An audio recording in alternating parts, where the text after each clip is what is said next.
राम राम किसान भाइयों, कैसे हो आप सभी लोग। आशा करता हूँ आप सभी लोग बहुत अच्छे होंगे। भगवान से दुआ करता हूँ आप सभी लोग सदैव सुखी और संपन्न रहें। बीपी का ऑल ओवर चैनल का आप सभी अन्नदाताओं के चरणों में नमस्कार।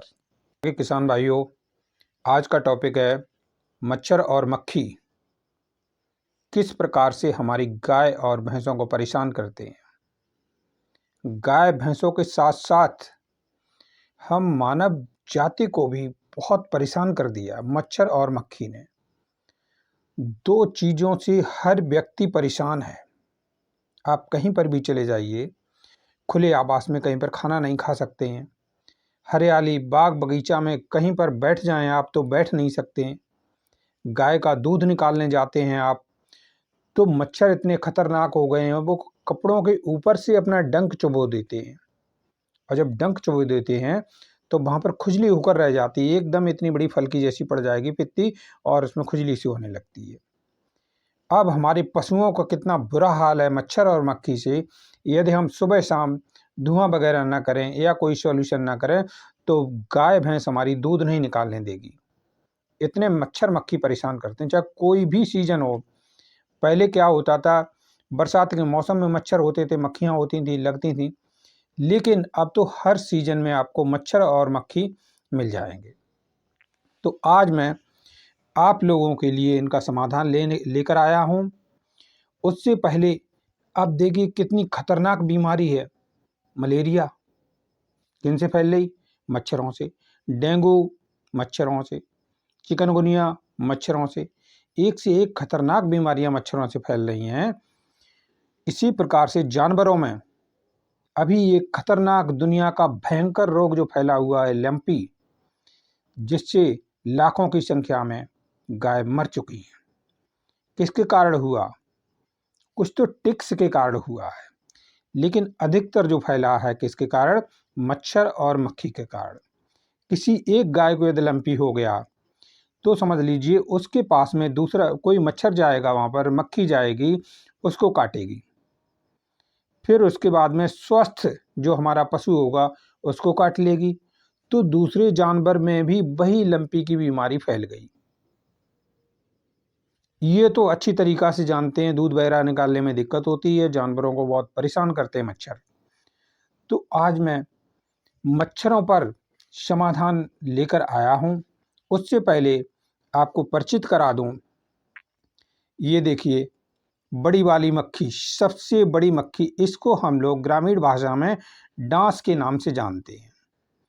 यदि ये डांस कहीं पर काट लेता है तो करीब इतना बड़ा फफोका पड़ जाता है जानवर के शरीर पर, और इतना जहरीला होता है कि एक बार को तो यदि वो 2-3 जगह पर काट लेता है तो जानवर को फीवर तक आ जाएगा। अब फीवर आ जाएगा। एक मच्छर जो बड़ा वाला जो डांस होता है, बड़ी मक्खी होती है जिसको हम बोलते हैं, यदि वो बैठ जाए शरीर पर तो एक स्थान पर नहीं काटती है मेरे अन्नदाताओं, वो कम से कम 10 जगह पर काटती है। आप कभी भी गौर करना इस चीज के लिए। यदि डांस मक्खी ने काट लिया तो एक जगह नहीं, फिर वो चिपक कर रह जाएगी, जहां पर बैठेगी वहां पर पशु के शरीर से ब्लड आ जाएगा। आपने देखा होगा सादा मक्खियां होती हैं, कभी कभी हम लोग गाय या भैंस का दूध निकालने के लिए जाते हैं, खुले पैरों में होते, खुले हाथों होते हैं कभी कभी, तो वो हम लोगों को भी काट लेती। मच्छर से भी तेज काटती है मक्खी। अब देखिए डांस के विषय में बता दिया मैंने आपको। डांस जो है बहुत खतरनाक होता है, इससे काफ़ी बीमारियां फैलती हैं। अब इसके बाद में आते हैं, ये देखिए नीले रंग की मक्खी। इस मक्खी का क्या काम है? ये गंदगी पर बैठती, अधिकतर गंदगी पर बैठेगी। आप कभी भी देखना इस मक्खी को, कहीं गंदगी पर बैठेगी और जहां पर वो यानी कि बीट करेगी, लेटरिन वगैरह करती है, तो उसमें बहुत सारे सफ़ेद सफ़ेद कीड़े से रेंगते हुए नजर आते हैं। आपने देखे होंगे शायद, कभी लेटरिन वगैरह करने के लिए जाते हैं। इसी प्रकार से हमारे पशु के शरीर में कहीं पर भी जरा सा भी जख्म है और वहां पर वो मक्खी बैठ गई है नीली वाली, तो फिर वो वहीं पर कीड़े छोड़ देती है। इतनी खतरनाक मक्खी है। तो इन सब प्रकार की मक्खियों से और मच्छरों से हम देसी तरीका से किस प्रकार से बचाव करते हैं वो आज आपको हम सॉल्यूशन बता रहे हैं।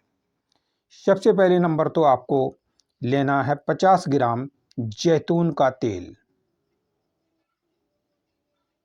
सेकंड नंबर पर 25 ग्राम नीम का तेल, 10 ml पानी और 1 ml लौंग का तेल।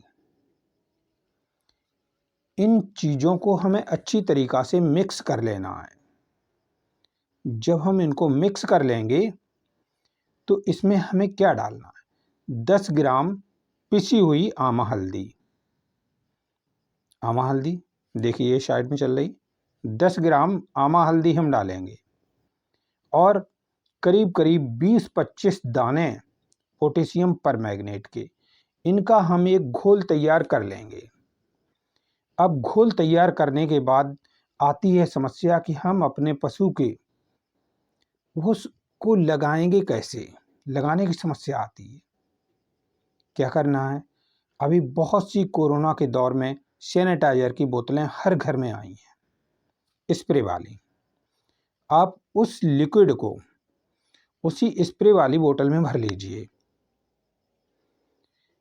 और शाम के टाइम या सुबह के टाइम जब भी आप गाय भैंस का दूध निकालने जाते हैं या देखते हैं गंदगी है, गंदगी में बैठने वाला है हमारा पशु, तो हम उसकी बॉडी पर 2 बार स्प्रे कर देंगे। इसका जो भी हमने लिक्विड तैयार किया है, इस लिक्विड का कम से कम दिन में 2 बार हमें स्प्रे करना है। जब स्प्रे हो जाएगा तो वहाँ पर मच्छर और मक्खियाँ बैठेंगे नहीं। यदि वो बैठते हैं और हमारे पशु को, गाय भैंस को काटते हैं तो उनका जहर खत्म हो जाएगा, जहर का असर नहीं होगा बिल्कुल भी। इसी प्रकार से हमारी बॉडी पर मच्छर कहीं काट लेते हैं या मक्खी काट लेती है और हमें डर है कि मलेरिया हो जाएगा, डेंगू हो जाएगा, तुरंत ही वहाँ पर खुजली मचने लगेगी। जैसे ही खुजली मचती है, मच्छर काटता है, आप इस स्प्रे को थोड़ा सा अपनी बॉडी पर जहाँ पर वो काटे वहाँ डाल लीजिए। मच्छर का जो जहर है बिल्कुल ख़त्म हो जाएगा। अब हम लोग क्या, इसमें हल्दी वगैरह भी मिक्स है, नीम के पत्ते भी नीम का तेल भी मिक्स है, तो हम अपनी बॉडी पर तो स्प्रे नहीं कर सकते हैं, पशुओं के शरीर पर स्प्रे कर सकते हैं। उससे मच्छर और मक्खी बैठेंगे नहीं।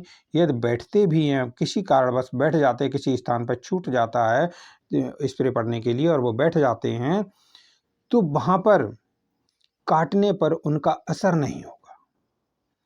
अब सबसे बड़ी सावधानी कहाँ पर रखनी है मेरे किसान भाइयों, मेरे देशवासियों, सावधानी ये रखनी है आपको कि उस स्थान पर हमें नहीं डालना जहाँ पर रिस्क होता है। रिस्क कहाँ पर रहेगा, पशु के, हमारे गाय भैंस के मुंह, आँखें और नाक पर नहीं पड़ना चाहिए।